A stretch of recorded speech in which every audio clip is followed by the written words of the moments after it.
watch out if your enemy's a road ahead of full prophecy. To be the greatest beast the world has ever seen. I feed him every day like the bones.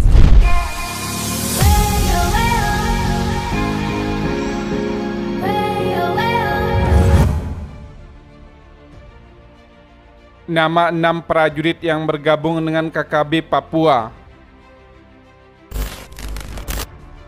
Baru-baru ini Satgas Damai Kartens berhasil menangkap 2 anggota kelompok kriminal bersenjata Papua Rabu 31 Mei 2023. 2 anggota KKB Papua itu adalah MK dan TK. Kepala Operasi Satgas Damai Kartens, Kombes Faizal Rahmadani, mengungkapkan satu di antara 2 anggota KKB Papua yang diamankan adalah mantan prajurit TNI.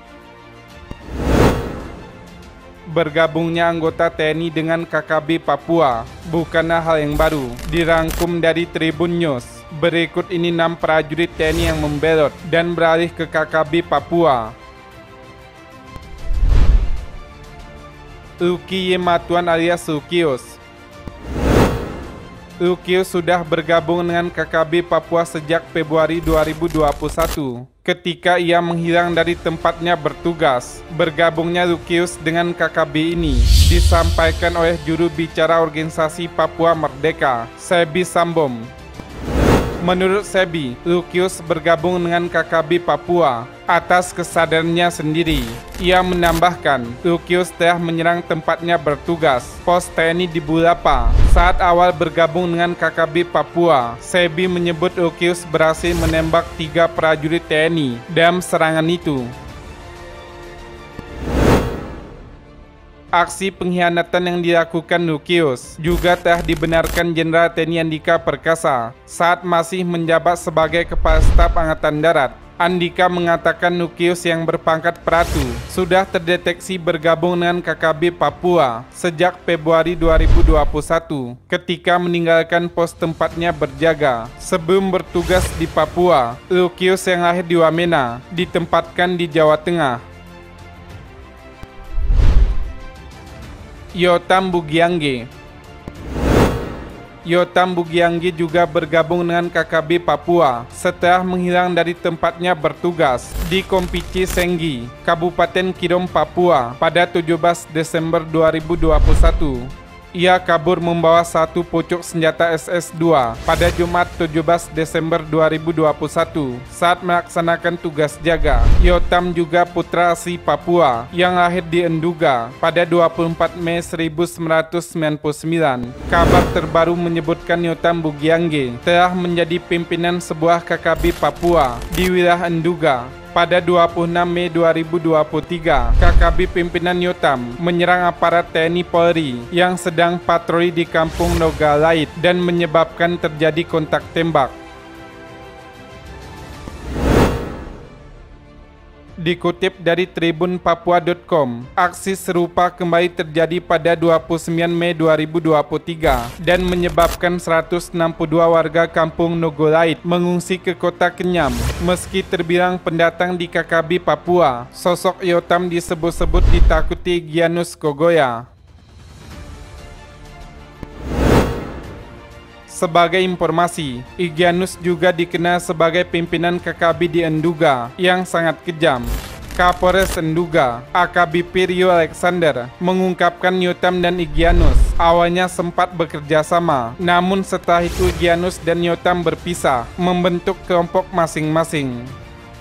Berdasarkan informasi yang didapat Rio, Yotam dan kelompoknya berada di sekitar distrik Kenyam setelah sempat pergi ke Yahukimo. Ia menduga keberadaan Yotam di distrik Kenyam membuat Igyanus tak lagi mendekat ke tempat itu.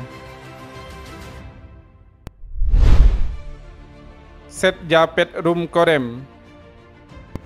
Mantan anggota Kostrad, Rumkorem, resmi bergabung dengan KKB Papua pada tahun 1970-an. Dilansir surya.co.id, ia bahkan diangkat menjadi pimpinan tertinggi organisasi Papua Merdeka. Rumkorem disebut bergabung dengan KKB Papua lantaran tidak puas pada pemerintah Indonesia. Sebelum bergabung dengan KKB Papua, Rumkorem adalah anggota TNI. Ia pernah menjalani pendidikan di Sekolah Calon Perwira di Bandung tahun 1967. ayah Rumkorem, Mayor Tituler TNI Angkatan Darat, Lukas Rumkorem, adalah tokoh yang ikut memperjuangkan Irian Barat menjadi bagian Indonesia. Sang ayah pernah menjabat sebagai anggota Dewan Pertimbangan Agung di era Presiden Soekarno. Rumkorem meninggal dunia pada 12 Oktober 2020 di kediamannya di Belanda. Senat Sol. Senat Sol adalah mantan anggota TNI yang melarikan diri usai terlibat jual beli amunisi dengan KKB Papua di Mimika pada tahun 2018. Ia merupakan aktor utama pembunuhan staf Komisi Pemilihan Umum Yahukimo pada Agustus 2020. Pembunuhan 2 personel TNI Angkatan Darat di Yahukimo pada Mei 2021. Senat Sol ditangkap tim gabungan TNI Polri pada 2 September 2021 setelah 2 tahun menjadi buron Polres Yahukimo. Tak sendiri, Senat Sol ditangkap bersama 5 anggotanya. Dikutip dari Kompas TV, ia melakukan perlawanan saat ditangkap. Akibatnya tim gabungan TNI Polri, Satgas Nemangkawi pun melepaskan tembakan hingga mengenai bagian kaki Senat Sol. Hampir 1 bulan setelah ditangkap, Senat Sol meninggal dunia ketika dirawat akibat luka tembak di kakinya. Ia meninggal di RS Bayangkara, Jayapura, Papua pada 26 September 2021. Eliezer Awom. Juru bicara OPM, Sebi Sambom, mengungkapkan ada nama mantan anggota TNI, Eliezer, yang bergabung dengan KKB Papua di tahun 80-an. Eliezer dikenal sebagai tokoh senior KKB. Eliezer adalah pria kelahiran Pulau Numpor, 4 Juli 1948.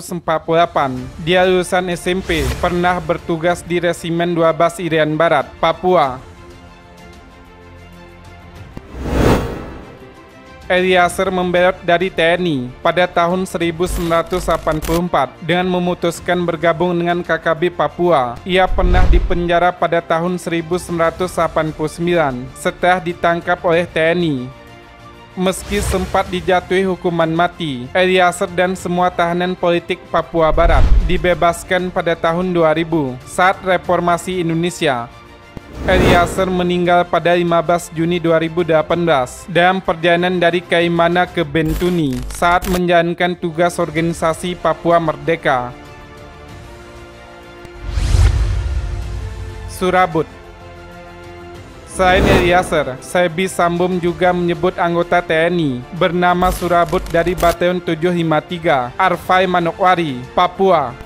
Surabut menurut Sebi bergabung dengan KKB Papua pada tahun 90-an.